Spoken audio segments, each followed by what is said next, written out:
In this video, we will show you how to replace your coolant connector pipe on this Ford F-150 with a 5-liter engine. This will be located along the front of your engine. Let's get into it.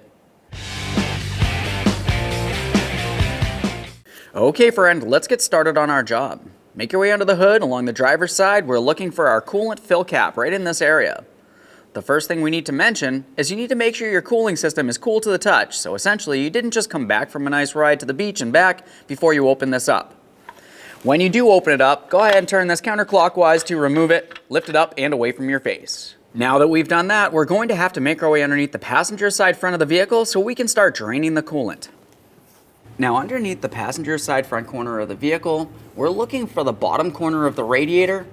You should find that you have a red turn knob, and just below that is the port where the coolant's going to make its way out of. I like to use a small coolant hose to divert the coolant down into my collection receptacle, so I'm going to install that and we'll continue on with that plug.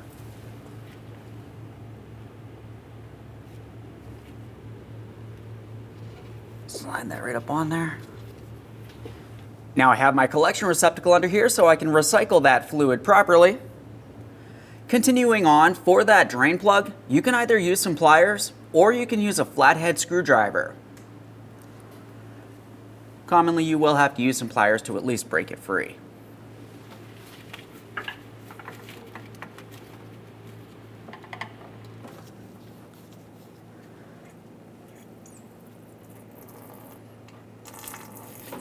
There we are. We'll let the coolant drain. Once you've drained all the coolant, continue on by turning that drain plug fully clockwise until it's bottomed out. After that, go ahead and clean up your mess from this area and we can make our way back up inside the engine compartment. Now we're up in the engine compartment. We can see our throttle body and our air inlet tube. We need to separate the two. We have an 8mm headed clamp here. You can also use a flathead screwdriver. Typically a socket works best. We'll loosen that enough that we can pull this up and out of place. There we are. Continuing from here, we just want to carefully start lifting this up and away, and you can hold it in this position with something such as a bungee cord or a small strap if needed.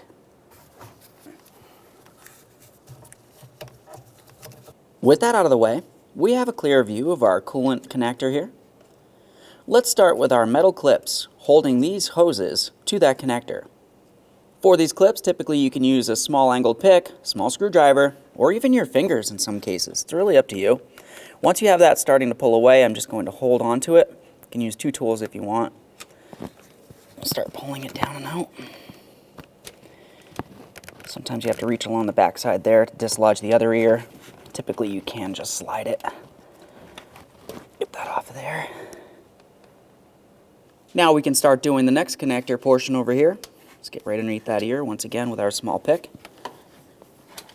I'll start pulling that away.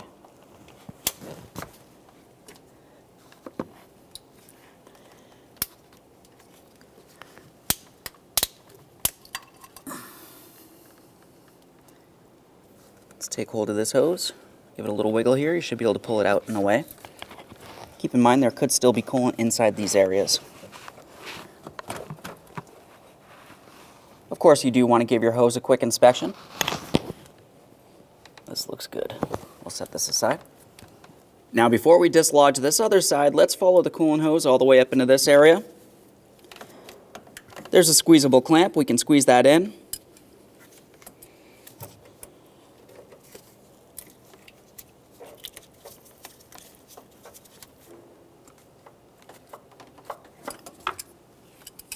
Now once you have the clamp slid down, the next thing we'll do is continue on with an angled hose pick. We just want to go ahead and separate the hose from its mounting point here, so I'm just going to use that hose pick.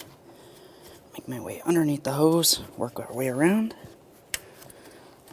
Now that we have that disconnected, you can try pulling this connector up and out of position, but typically you're going to find that it's stuck along this area and it cannot lift up due to the throttle body.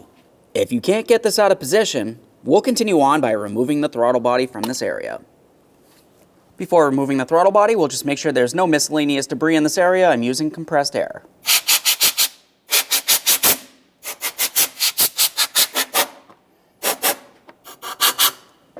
Now, to remove the throttle body, since we're only dislodging it and not fully removing it from the vehicle, we do not need to start with the electrical connector. Let's just go ahead and remove our 4 8mm headed mounting bolts. You can see there's 2 mounting bolts up along the top, there's 2 more down along the bottom, essentially forming a square.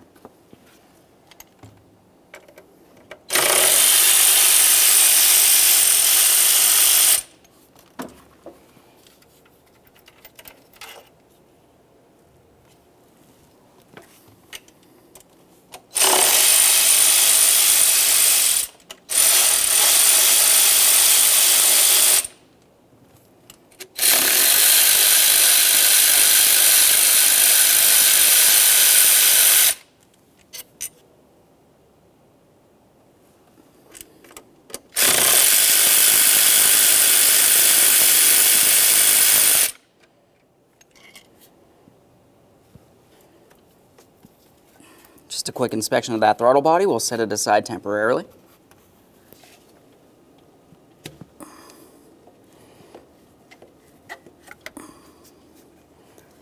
There it is, friend. Before we install our brand new part, let's make sure we clean all of our mating surfaces. We'll start up along the top here. Let's go ahead and give that a quick wipe, close inspection, make sure you don't see any damage. Any type of corrosion or anything should be cleaned up. Okay, that one looks good. We're moving down to the next spot right along here. This feels good as well. You want to make sure that it's a clean surface so your seal will seat properly. Okay, now it's time to install our brand new coolant hose connector. Start sliding this into position right up along this top area.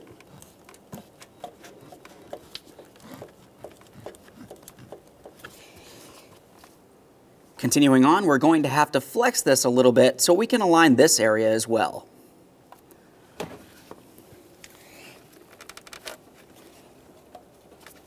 Line it up, press it in, listen for a click from that locking clip. Once you've heard that click, double check, make sure the clip is completely seated in the fully inward position. Now I'm going to continue on by trying to tug it out of position. It should not slide off. Before we continue with our next coolant hose, let's follow this hose all the way up to its connection point. We're going to release this, make sure that's tight as well.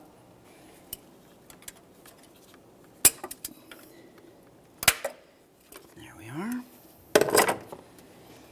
Just like before, we're attempting to pull it out of position. It should not slide out of position. Now it's time for the coolant hose. For this, we're going to be taking our locking clip and sliding it through the groove on the hose itself. Just make our way down along there on both sides. This can require a little bit of patience. Just double check the other side. That looks good as well. Slide that right on there. Audible click, a light tug. Continue on with your throttle body. Now it's time for the throttle body. Of course, we're going to clean the mating surfaces first. We'll start with the area on the plastic intake where we can see our rubber sealing ring. Go ahead and just give that a quick wipe. Make sure it's soft and pliable, not torn, worn, or damaged in any way. If it is, it's a very easy replacement. Just go ahead and take hold of it, pull it out of there, compare it to the new one, and install the new one. This one looks fine. Before you install that throttle body, we'll continue on looking along the backside at that mating surface. You just want to go ahead and give that a quick wipe. We'll make sure there's no miscellaneous debris in this area, otherwise it can get drawn into the engine, which is a bad thing. Now obviously this throttle body could be cleaned along the butterfly valve. That's not something that we're dealing with in this video. Let's go ahead and give this a quick wipe.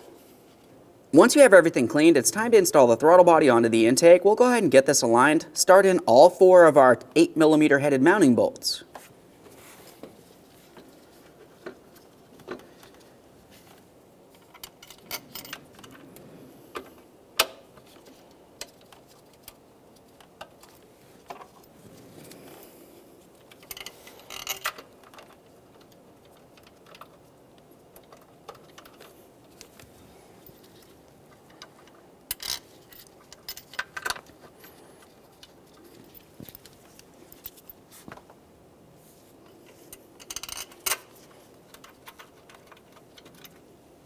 Once all of them are started in, take hold of the throttle body, lift it up as high as you can. It's not going to move too far. After that, you can go ahead and snug them up, and we're going to start the initial torquing with 89 inch-pounds. This is a two-stage torquing process.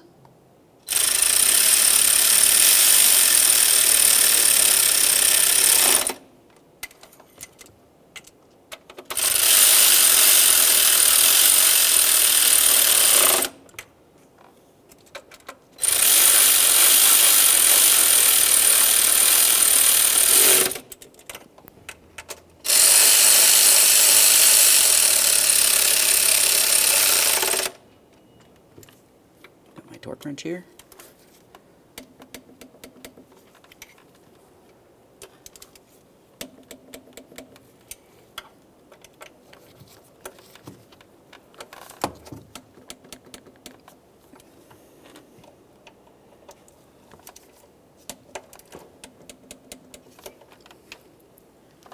Once you have all four of those mounting bolts torqued, continue tightening them an additional 45 degrees. Okay, so we're starting at approximately 12 o'clock here. There we are.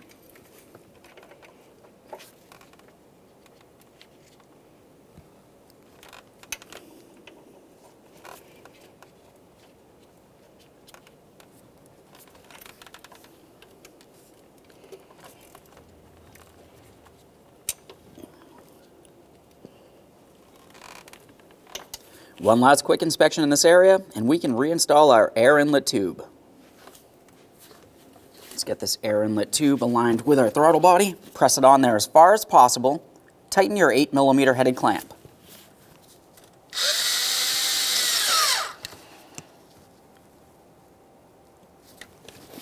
Go ahead and take hold of the inlet tube. Attempt to remove it from the throttle body. It should not slide out of position.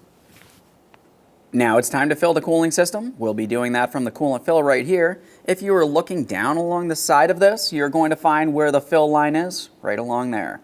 Now, since we did drain the coolant, there could be air pockets inside of any of the coolant chambers, so it's a good idea to use a tool that applies vacuum. Now, for this tool in particular, I'm going to be using air right along here. It's going to create vacuum, and we're going to be watching this gauge make its way through the red, through the yellow, and eventually into the green. Once it's holding in the green, we'll continue on by closing it off. We'll wait and make sure there's no leaks. We can check for that by watching this gauge to see if it falls. If it falls, there's a leak somewhere. If it doesn't, we'll continue on filling.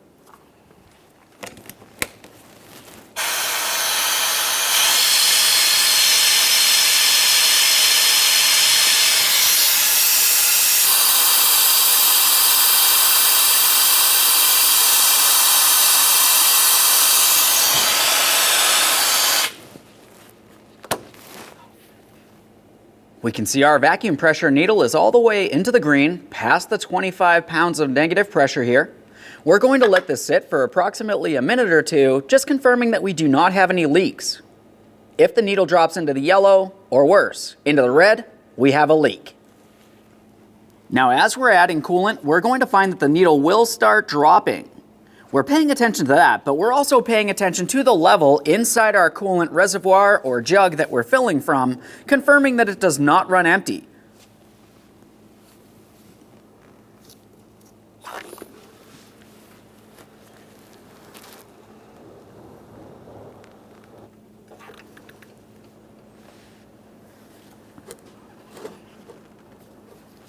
Keep in mind, as you're filling this, we do not need to fill all the way up to the very top of the coolant fill port here. We only need to make our way to that fill line.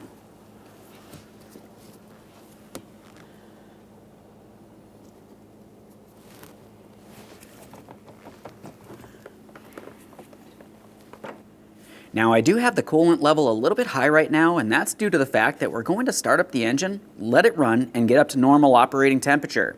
Once you hear the cooling fans turn on, the thermostat should be open, and that'll continue circulating the coolant throughout the entire cooling system. After that, we'll adjust our level as necessary. So for now, I'm just going to rest this cap on here. We'll put it on lightly.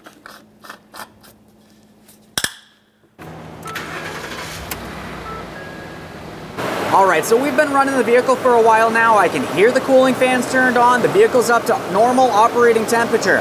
At this point, I'm going to go ahead and turn it off, and we'll double check that coolant level.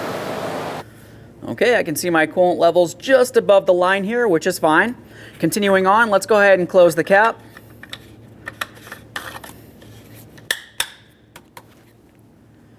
Okay friend, we finished our installation. The next thing that you need to do is go ahead and clean up your mess. We're going to double check for leaks. After that, you can go ahead and close the hood, take your vehicle for a road test, and make sure you have plenty of heat coming from the vents. Thanks for watching. When only the best will do, demand TRQ. The only company that lets you view before you do. TRQ is committed to offering the highest quality aftermarket auto parts that are engineered for peace of mind. Thanks for using and viewing with TRQ.